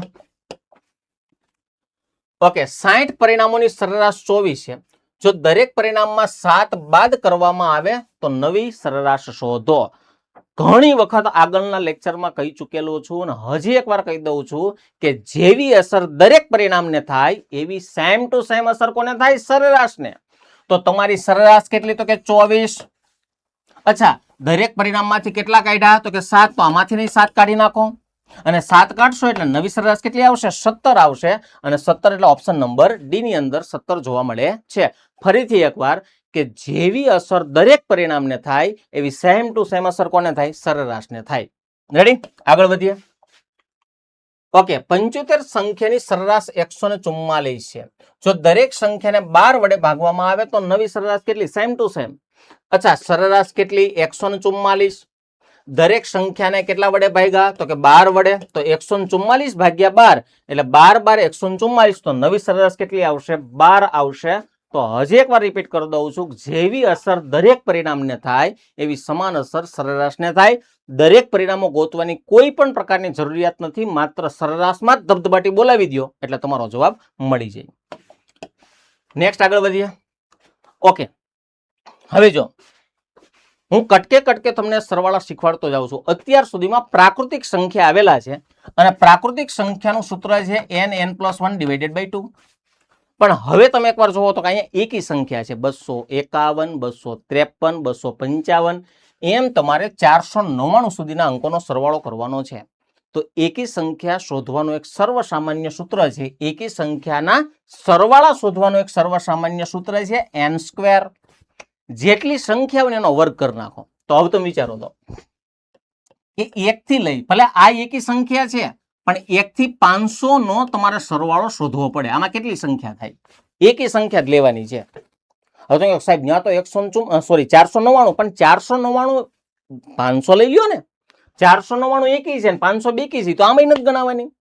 તો હજી એકવાર 1 થી 500 નો સરવાળો શોધવાનો એકી સંખ્યાઓનો, અને એમાંથી આના પહેલા કોણ આવે? તો કે 1 થી લઈ અને 250 નો સરવાળો માઇનસ કરી દો. કારણ કે આપણે ક્યારથી લેવાની? 251, એટલે આ માઇનસ કરવો પડે. હવે તમે એમ ના કહી શકો સાહેબ 1 થી 500 માં જેટલી સંખ્યા હોય એમાંથી 100 250 ની સંખ્યા માઇનસ કરીને જે જવાબ આવે એનો વર્ગ કરો. તો એવું કાંઈ પણ કરવાનું નહીં. સરવાળાના સૂત્રો છે ને એ હંમેશા એકડે એકથી ન થતા હોય, એકડાથી ન તે. બરોબર? તો જ આ સૂત્ર કામ લાગે, બાકી ન લાગે. બાકી ટ્રીકું કામ લાગશે. એટલે એકી સંખ્યાનો સરવાળો શોધવાનું સૂત્ર શું હતું? n². જેટલી સંખ્યા હોય એનો વર્ગ કરવાનો. હવે પહેલી વસ્તુ વિચારો તો 1 થી 499 એટલે 1 થી 500, એમાં આગળનું મારે માઇનસ કરવું પડે 250 એટલે 1 થી 250. હવે જોઈ લો તો કે n એટલે પરિણામોની સંખ્યા. તો 1 થી 500 સુધીમાં એકી સંખ્યા 250 આવતી હોય. રેડી? કારણ કે જેટલી સંખ્યા બેકી હોય એટલી સંખ્યા એકી હોય. 1 થી 10 સંખ્યામાં 5 એકી આવે અને 5 બેકી આવે. તો 1 થી 500 સુધીમાં 250 સંખ્યા 1 થી 500 સુધીમાં 250 સંખ્યા એકી આવે અને 250 સંખ્યા બેકી આવે. હવે આનો વર્ગ કરવાનો. એમાંથી શું માઇનસ કરવાનું? તો કે 250 માં એકી સંખ્યા કેટલી? તો 1 થી લઈ અને 250 સુધીમાં ભાઈબંધ 125 એકી સંખ્યા આવશે. આનો વર્ગ માઇનસ કરવાનો. હવે કામ કરો તો 25 નો વર્ગ તો કે 625 અને 1 મીંડીની 2 મીંડી એટલે 62500 થયા. એવી જ રીતે 125 નો કોઈને વર્ગ કરવો હોય તો એક બાજુ 2 આંકડા, એક બાજુ 1 આંકડો. 12 નો વર્ગ 144, 5 નો વર્ગ 25, છેલ્લા આંકડા નીચે ચોકડી. 12 5 60 અને 60 દુ 120. તો 5 2 6 5 1 એટલે 15625 આમાંથી માઇનસ કરવાના. તો 15625. હવે અહીંયા 4 9 અને 10. 10 માંથી 5 જાય તો 5, 9 માંથી 2 જાય તો 7 એટલે 75 છેલ્લા બે આંકડા હોય ને એવો જવાબ હોય. એટલે આ બે ઓપ્શન નીકળી ગયા. બરોબર? હવે વિચારો તો કે અહીંયા 1 અહીંયા 10, તો 14 માંથી 6 કાઢી નાખો એટલે 8 થાય. તો 875 હોય એવો જવાબ હોય તો આ નીકળી ગયો. જવાબ શું આવશે? એ 875. રેડી? આગળ વધીએ. ઓકે, હવે જો તો ભાગાકાર કરી નાખીએ. જે કઈ મૂલ્ય આપ્યું છે ને જ્યાં સુધી ભાગાકાર ને ગુણાકાર શક્ય હોય કરતું રહેવાનું. જો 64 નું વર્ગમૂળ 8, 8 ભાગ્યા 4 એટલે 2 અને 2 દુ 4. પાછું એકવાર 64 નું વર્ગમૂળ 8, 8 ભાગ્યા 4 એટલે 2 અને 2 દુ 4 એટલે આનો જવાબ 4 આવ્યો. Plus 52 minus. ઓકે, આના છેદમાં 5 મૂકો એટલે 5 તેરી 15 ને 5 એકા 5 એટલે 31 આવ્યા. પ્લસ અહીંયા જો તો 48 ભાગ્યા 2 એટલે 24 અને 24 તેરી 72 એટલે આનું સાદુરૂપ 72 આવ્યું. આટલું થયું. હવે એક વસ્તુ જુઓ તો હું એમ કરી શકું કે અહીંયા 72 અને 4 એટલે 76 થયા. 72 ને 4 કેટલા થાય? 76. હવે 52 માંથી 31 ઘડી કાઢી નાખો એટલે 2 માંથી 1 જાય એટલે 1 વધે અને 5 માંથી 3 જાય એટલે 2 વધે અને આનો સરવાળો કરશો એટલે 97 થશે. એટલે આપેલા પ્રશ્નનો જવાબ 97, વિકલ્પ નંબર એ 97 આપેલો છે. આ તમારો ફાઇનલ આન્સર. ચાલો આગળ વધીએ. પેલા એક વસ્તુ વિચારો તો આનો ભાગાકાર 4 આવે ગુણ્યા કેટલા છે? તો કે 2. તો અહીંથી ચાલુ કરો તો ડિવાઇડેડ બાય 4 કરો તો 7 ચોક 28 એટલે અહીં 7 વડે ભાગાયેલો 28 29 30 અને 31 એટલે પાછા તમારા 31 વધ્યા પાછું એકવાર 7 ચોક 28 29 30 અને 31 એટલે પાછા 3 વધ્યા અને 8 ચોક 32 એટલે 778 કર્યા હવે કીધું ગુણ્યા કેટલા કરવાના તો કે 2 તો આના ગુણ્યા 2 કરી નાખો તો 8 દુ 16 નો છગડો વધી આવી 1 7 દુ 14 ને 15 નો પાંચડો વધી આવી 7 દુ 14 ને 1 15 એટલે 1556 વધ્યા હવે એમાં તમારે 143 પ્લસ ને માઇનસ 212 કરવાના છે તો એક કામ કરો આની અંદર છે ને પેલા 143 ઉમેરી દો એટલે અહીંયા 9 9 ને 16 અને 212 કાઢી નાખો એટલે 9 માંથી 2 જાય એટલે 7 વધે તો એકમનો અંક 7 હોય ને એવું એક જ જવાબ છે ઓપ્શન નંબર ડી બરોબર બધું કોઈ પણ પ્રકારના આખો ગણવું હોય તો 8 થશે એટલે અહીંયા 8 આવી ગયા 6 માંથી 2 જાય તો 4 થાય તોય આવી જાય ને 1 નો 1 એટલે 1487 તોય થશે પણ છતાં એકમનો અંકથી જ જવાબ મળી જાય છે ઓકે એક વેપારીએ રૂપિયા 6050 ની અંકિત કિંમત ધરાવતી એક ટ્રોલી બેગ ઉપર 30% નું ડિસ્કાઉન્ટ આપ્યું તો હવે એક વસ્તુ વિચારો તો કે 6050 રૂપિયા હતા એમાંથી -30% ડિસ્કાઉન્ટ કરો કારણ કે આ જે વસ્તુ છે એ મારી કઈ કિંમત છે છાપેલી કિંમત હજી વાર કઈ કિંમત છે છાપેલી કિંમત તો 10% કેટલા થાય તો કે 605 રૂપિયા થયા 10% એ 605 તો એના 30% કરવા હોય તો 3 ગણા કરો તો 600 ના 3 ગણા 600 તેરી 1800 6 તેરી 18 ને 5 તેરી 15 એટલે 1815 રૂપિયાનું મને આને ડિસ્કાઉન્ટ આપ્યું છે એટલે 1815 એટલે આના કારણે મને કઈ કિંમત મળશે મારી વેચાણ કિંમત હાલો માઇનસ કરી નાખો એટલે અહીંયા 4 આવે અહીંયા 9 આવે સોરી 10 આવે ઓકે 10 માંથી 5 કાઢો એટલે 5 4 માંથી 1 કાઢો એટલે 3 અહીંથી 10 કરો એટલે 5 અને 10 10 માંથી 8 જાય એટલે 2 વધે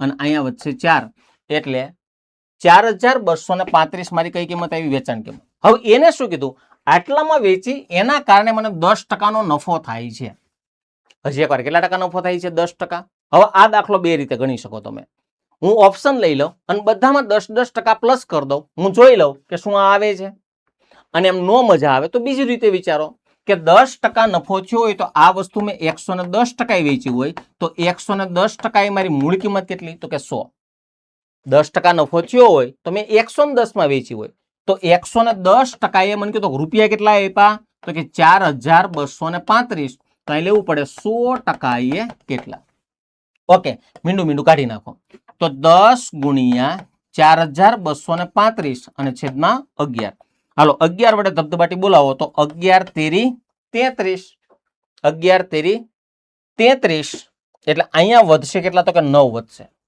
બરોબર 11 તેરી 33 આગળ ઓકે 11 અઠ્ઠા 88 તો 89 90 91 92 ને 93 અને 5 વધે ને 11 પંચા 55 હવે 385 ગુણ્યા 10 એટલે 3850 આ તમારો જવાબ બરોબર અહીંયા સુધી તો તમને સમજાઈ ગયું એટલે 3850 ઓપ્શન નંબર શું આવે છે સી હવે હું છે ને ઓકે તમારો જવાબ ડન છે ક્લિયર છે આવી ગયેલો છે હું થોડોક પાછો બેકમાં જાઉં ઓકે બીજી રીતે સમજાવું છું જો અહીંયા સુધી તમને સમજાઈ ગયું હતું હજી એકવાર કહું છું કે દાખલાનો જવાબ આવી ગયેલો છે ઓપ્શન નંબર સી પણ અહીંયા હું સ્ટોપ થઈ ગયો પાછો તમને ફ્લેશબેકની અંદર થોડોક લઈ જાઉં હવે મેં શું કીધું હતું કે ભાઈ આના ઉપર 10% 30% ડિસ્કાઉન્ટ આપ્યું એટલે વેચાણ કિંમત કેટલી થઈ ગઈ તો કે 4235 હવે તમે એવું વિચારો તો કે આટલામાં વેચી એટલે 10% નફો થયો આટલામાં વેચી એટલે 10% નફો થયો તો એની મૂળ કિંમત એટલે કે પડતર કિંમત કઈ તો પડતર કિંમતમાં 10% નફો એડ કરતા આ થવું જોઈએ એ મારો જવાબ હોય કારણ કે 10% નફો આમાં ઓલરેડી ઇન્ક્લુડ છે તો પેલો વિકલ્પ વિચારો તો કે 3600 ના 10% એટલે 360 થાય ને સરવાળો કરીશ તો એકમનો મીંડું આવશે 5 નો નહીં આવે એટલે આ ન હાલે 3800 હોય એના 10% એટલે 380 થાય મીંડું આમાં એડ કરીશ એટલે મીંડું થશે એકમનો 5 તો નહીં જ આવે અને જુઓ તો છેલ્લો વિકલ્પ 2820 માં 10% એટલે 282 એડ કરો તો એકમનો અંક બી આવે એવો જવાબ હોય અહીંયા તો 5 છે એટલે આઈ નો હોય તો આ જ જવાબ હોય એવું કહી શકાય બરોબર તમને જેમ મજા આવે એમ આ ગણી શકશો ઓકે નેક્સ્ટ આગળ વધીએ ઓકે હવે છે ને પોઈન્ટ એકવાર મેં તમને આના થોડાક જે લેક્ચર છે ને પહેલા મેં પોઈન્ટની વાત કરી હતી ઉપર પોઈન્ટ ગણી લો 1 2 3 4 5 6 7 8 ને 9 તો નીચે જેની પોઈન્ટ કાઢી નાખવા માટે 9 મીંડા મૂકી દો. હાલો 9 મીંડા. નીચેના પોઈન્ટ ગણો 1 2 3 4 5 6 7 8 ને 9. તો 1 2 3 4 5 6 7 8 ને 9. તો સામે 9 મીંડા ઉડી ગયા. સામે 9 મીંડા ઉડી ગયા. તો બધા મીંડા ઉડી ગયા એટલે પોઈન્ટ જ બધા ઉડી ગયા. તો સર્વસામાન્ય શું કીધું? તો કે 125 ગુણ્યા 5 ગુણ્યા 55 છેદમાં 11 ગુણ્યા 25. આવી રીતે વધ્યા. હવે ચાલુ કરો. તો કે 11 પંચા 55, 25 પંચા 125. બરોબર. તો પાયો 25 પંચા 125 એટલે આનો સીધો અને સાદો જવાબ આવશે 125. હાવ એટલા આવો સહેલો પ્રશ્ન હતો. બરોબર. પણ જનરલી આવો પ્રશ્ન જોઈને મોતિયા મરી જાય કારણ છોડી દેવો, પણ છોડવાનો નથી. હાવ સહેલો પ્રશ્ન છે, ઇઝીલી ફટાફટ થઈ શકે. ઓકે, નેક્સ્ટ આગળ વધીએ. રતન એક પરીક્ષામાં 25% ગુણ મેળવે છે અને 55 ગુણ ઓછા આવ્યા. હજી એકવાર, મેળવ્યા કેટલા? તો કે 25%. અને કેટલા ગુણ ઓછા આવ્યા? તો કે 55 ગુણ ઓછા આવ્યા. અને 55 ગુણ ઓછા આવતા નાપાસ થાય છે. જો પરીક્ષા પાસ કરવા માટે 69% લાવવા જરૂરી હોય તો આ પરીક્ષા કુલ કેટલા ગુણની હશે? એટલે પરીક્ષાના મહત્તમ માર્ક કેટલા? હવે તો પાસ થવું હોય તો કેટલા જોઈએ? 69% જોઈએ ભાઈ. અને રતનને કેટલા ટકા આવ્યા? 25% આવ્યા. હજી એક વાર, 69% લાવવાના હતા, રતનને 25% આવ્યા. એનો મતલબ એવો થાય કે આનો ગેપ કાઢો એટલે રતનને 44% માર્ક નથી આવ્યા. હજી એકવાર, કેટલા ટકા નથી આવ્યા? 44%. અને હા, કેટલા ગુણે નાપાસ થયો? તો કે 55. તો 55 ગુણે નાપાસ થયો, એને નથી મળ્યા માર્ક એવા જ છે. તો એ માર્ક કેટલા ટકા આવ્યો? 44%. તો 44% એ 55 માર્ક. તો ત્રિરાશી લાગે 100%. એ કેટલા? તો આગળ 100 ગુણ્યા 55 અને છેદમાં મૂકી દો 44. 11 વડે ઉપાડી લ્યો. તો 11 પંચા 55, 11 ચોક 44. અને અહીંયા 25 ચોક 100, તો 25 પંચા 125. તો આખી પરીક્ષા હોય ને એ 125 ગુણની હશે. એટલે ઓપ્શન નંબર બી ની અંદર 125 જોવા મળે છે. રેડી? નેક્સ્ટ આગળ વધશું. 350 મીટરની લંબાઈ ધરાવતી એક ટ્રેનને 550 મીટર લાંબા પુલને પસાર કરવા માટે 12 સેકન્ડ લાગે છે. તો હવે તમે એક વસ્તુ વિચારો તો કે આ જ ટ્રેનને 1300 મીટર લાંબા પુલને પસાર કરવો હોય તો કેટલો સમયગાળો લાગે? જ્યારે કોઈ પણ પ્રકારની ટ્રેન પુલને પસાર કરે ત્યારે સરવાળો કરવો પડે અંતરમાં બેયનો. કોનો? તો કે ટ્રેનનો અને પ્લસ પુલનો. તો જ્યારે પહેલી વાર ટ્રેને પુલને પસાર કર્યો એટલે ટ્રેનનું કેટલું? 350. ઓકે, પુલનું કેટલું? 550. બેનો સરવાળો કરી નાખો. તો 500 ને 300 800 ને બીજા 50 એટલે 900. તો 900 મીટરનું અંતર કાપવા માટે એને 12 સેકન્ડનો સમયગાળો લાગે છે. તો એને 1300 મીટર લાંબા પુલને, તો 1300 આ અને 350 આ ટ્રેનના અને પુલના, એટલે 1650 મીટર અંતર કાપતા 1650 મીટર અંતર કાપતા એને કેટલો સમયગાળો લાગે? બસ આ ત્રિરાશી ખાલી એક સોલ્વ કરવાની હતી. હવે મીંડું કાઢી નાખો. 3 વડે ભાગવા હોય તો અહીંયા 30 તેરીને 90 થાય અને અહીંયા 3 ચોક 12 થાય. આ રીતે ભાગી શકાય. હમણાં કયો તો આગળ કઈ નથી લખવું. 165 ગુણ્યા 4 અને ભાગ્યા કેટલા કરી નાખશું? 30. ઓકે, આના અડધા 2 થાય ને આના અડધા 15 થાય. હવે 15 વડે ભાગ ચલાવો એટલે 15 એકા 15, પાછો વધ્યો 15 એકા 15, 11 દુને 22 એટલે એને 22 સેકન્ડનો સમયગાળો થશે. અને 22 સેકન્ડ એટલે ઓપ્શન નંબર ડી ની અંદર 22 સેકન્ડ જોવા મળે છે. નેક્સ્ટ, બે વિદ્યાર્થીની ઉંમરનો ગુણોત્તર 12:11 છે. પેલા તો હજી એકવાર, રેશિયો કેટલો? 12:11. હવે ને હું કીધું તેમની ઉંમરનો તફાવત એટલે ડિફરન્સ એ 10 છે. તો નાની વિદ્યાર્થી છે એની ઉંમર શોધો. તો ડિફરન્સ કેટલા ભાગનો? 1. તો 1 ભાગે 10 થાય. તો નાના વિદ્યાર્થીની ઉંમર કેટલા ભાગની હતી? 11 ભાગે કેટલા? તો 11 દાણ 110. એટલે નાનો વિદ્યાર્થી હોય ને 110 વર્ષનો હોય. બોલો, સમજાણું? સતયુગની આ વાત છે, અત્યારની કઈ વાત નથી. બરોબર? એટલે વિદ્યાર્થી 110 વર્ષનો આવ્યો. Very good. નેક્સ્ટ આગળ વધીએ. બે ઉમેદવારો પી અને ક્યુ ના ગુણ જે છે એ 17:19 છે. જો P ના ગુણ 170 હોય તો Q ના ગુણ કેટલા? હાવ લલ્લુ જેવો પ્રશ્ન છે. તો અહીંયા P ના 17 ભાગ એટલે 17 ભાગે 170 તો 19 ભાગે કેટલા? આની વાહે મીંડું એટલે 170, આની પાછળ મીંડું એટલે 190, એટલે જવાબ આવશે 190. ઓપ્શન નંબર ડી ની અંદર 190 જોવા મળે છે. નેક્સ્ટ આગળ વધીએ.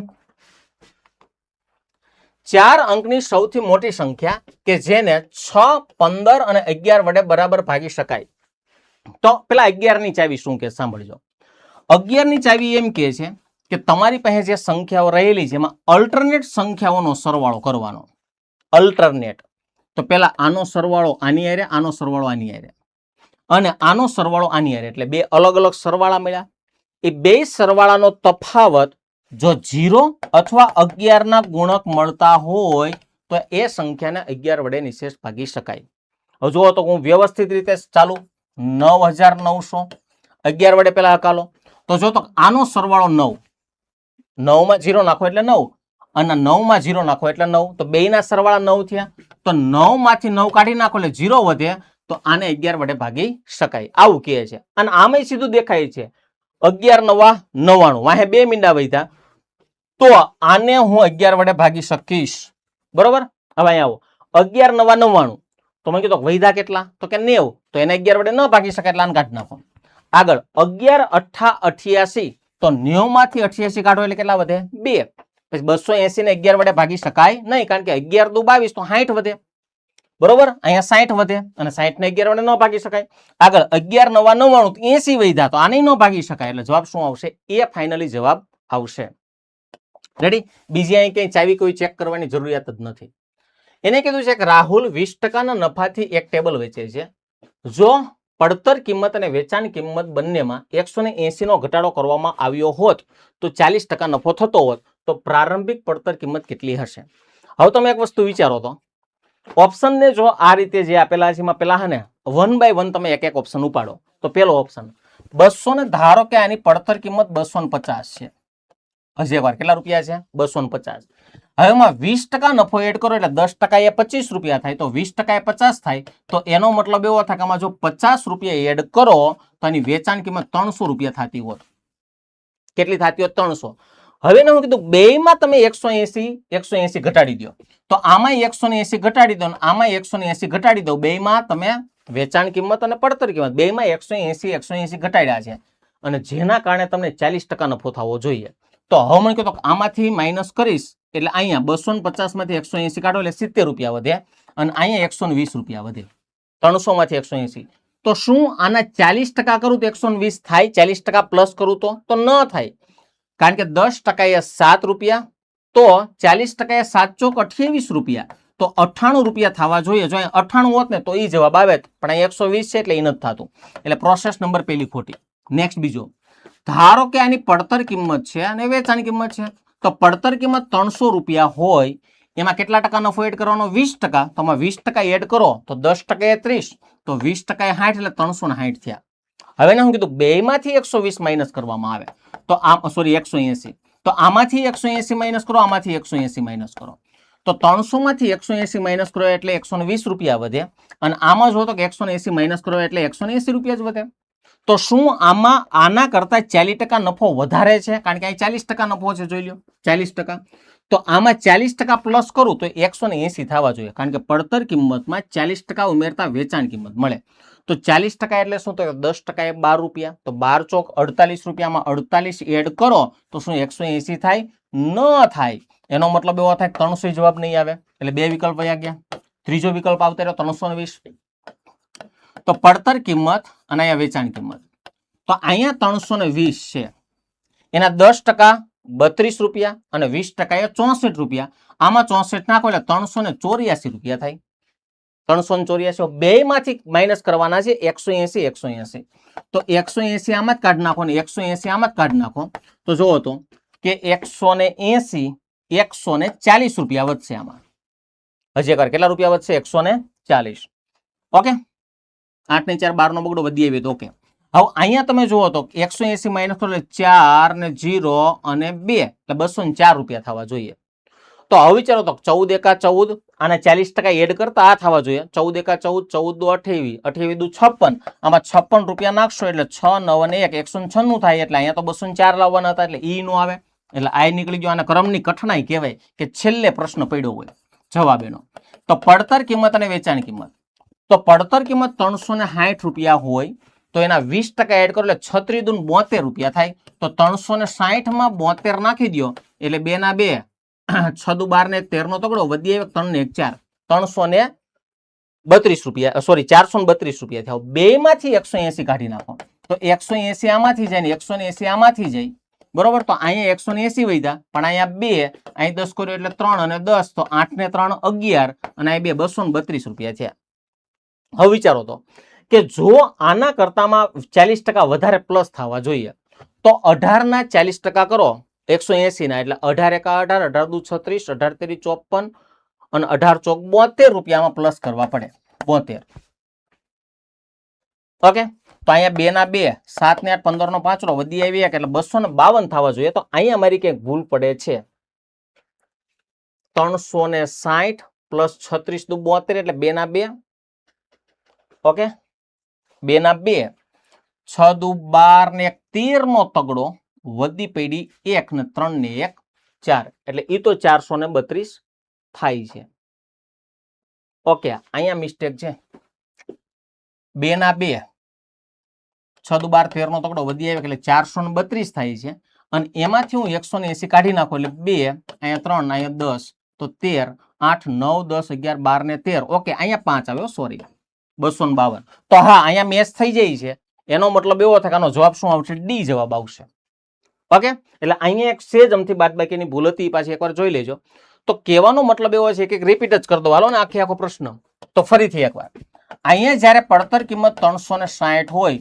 તો એની વેચાણ કિંમત એટલે 20% નફો એડ કરવાનો તો 20% એટલે 36 10% એ 36 તો 20% એ 72 તો 360 માં 72 એડ કરી દો એટલે 2 ના 2 6 દુ 12 13 નો તગડો વધી આવી 1 ને 3 ને 1 4 એટલે 432 રૂપિયા થયા ઓકે હવે બેમાંથી 180 માઇનસ કરવામાં આવે રેડી પડતર કિંમત ને વેચાણ કિંમત બે 180 ઘટાડો તો એના કારણે 40% નફો થવો જોઈએ તો 360 માંથી 180 કાઢી નાખો એટલે 180 અહીંયા આવે 2 ના 2 અહીંથી તમે વધી લ્યો એટલે 3 આવે ને 10 આવે તો 13 માંથી 8 કાઢી નાખો એટલે 3 અને અહીંથી કાઢશો એટલે 2 આવશે બરોબર ઓકે સોરી પાછી એની જ મિસ્ટેક થઈ 5 8 ને 5 13 11 નથી ઓકે હવે એક વસ્તુ વિચારો તો કે અહીંયા છે એ 180 ના તમારે કેટલા ટકા એડ કરવાના 40% એડ કરતા આ થવું જોઈએ તો 18 ચોક 72 થાય કારણ કે 10% એ 18 તો 40% એટલે ગુણ્યા 4 તો 2 ના 2 7 દુ 14 ને 15 નો 5 વધી આવી કે 1 ને 1 2 સંખ્યા મેચ થઈ જાય છે તો કે આના કરતા આમાં 40% વધારે છે એટલે ઓપ્શન નંબર કયો આવે છે ડી ફાઇનલી આન્સર આવશે પ્રશ્ન થોડોક અમથો લેન્ધી હતો પણ સામે લાસ્ટ પરીક્ષા છે 40 + 30 એટલે 70 માર્કનો હતો તો એકાદો પ્રશ્ન તો એવો અઘરો અને લેન્ધી રહેવાનો જ છે ઓકે તો આ હતું આપણું પેપર નંબર 13 એક જ મિનિટ તો ફરીથી આ આપણું પેપર હતું પેપર નંબર 13 ઓકે તો અહીંયા આ પેપર નંબર 13 ની અંદર ફરીથી એકવાર 50 ક્વેશ્ચન હતા જેની અંતર્ગત આપણે બધાએ 30 ક્વેશ્ચન રીઝનિંગના અને 20 એપ્રોક્સિમેટ ગણિતના પ્રશ્નો જે છે એ સોલ્વ કરેલા છે તો આઈ હોપ કે મજા આવતી હશે કંઈક નવું નવું શીખવા મળતું હશે તો તમારો ઓપિનિયન છે પ્લીઝ કોમેન્ટ બોક્સની અંદર જણાવજો જેથી અમને પણ ખબર પડે કે અમને પણ તમને મજા આવે છે ને એના આધારે અમને પણ મજા આવે ઓકે તો thank you very much next લેક્ચરની અંદર પાછા મળીએ છીએ ત્યાં સુધી થેન્ક યુ વેરી મચ જય હિન્દ જય ભારત